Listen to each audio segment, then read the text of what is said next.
একটি খুবই চমৎকার একটি চাইনিজ প্রবাদ আছে। প্রবাদটি হচ্ছে, "victory is reserved for those who R willing to pay it's price."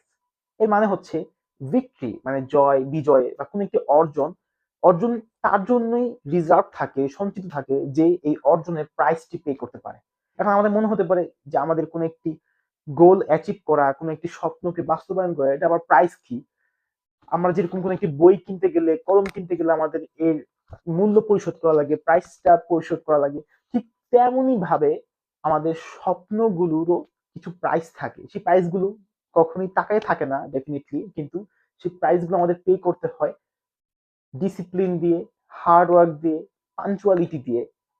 আমাদের মন মাইন্ড ভালো থাকুক না থাকুক, প্রতিনিয়ত আমাদের ড্রিম কে ফুলফিল করার জন্য আমাদের গোল অ্যাকর্ডিং হার্ড ওয়ার্ক করা, এই ডিসিপ্লিনটাই অ্যাকচুয়ালি আমাদের এই ড্রিমের প্রাইস। আমরা যদি প্রাইসটা ঠিক মতো পে করি, তাহলে ইনশাল্লাহ আমাদের ড্রিমটা আমরা অ্যাচিভ করতে পারবো। এই কথাটি এই চাইনিজ প্রবাদে খুব সুন্দরভাবে ফুটিয়ে উঠেছেন যে ভিক্টরি ইজ রিজার্ভড, বিজয় অর্জন রিজার্ভ থাকে, সঞ্চিত থাকে ফর দোজ তাদের জন্য হু আর উইলিং যারা ইচ্ছুক টু পে ইটস প্রাইস এটার প্রাইসটি পে করতে। ডিসিপ্লিনের যে পেইন, এই পেইনটি যে নিতে ইচ্ছুক সেই কিন্তু একসময় যে অর্জন করে তার লালিত স্বপ্নগুলো ফুলফিল করে।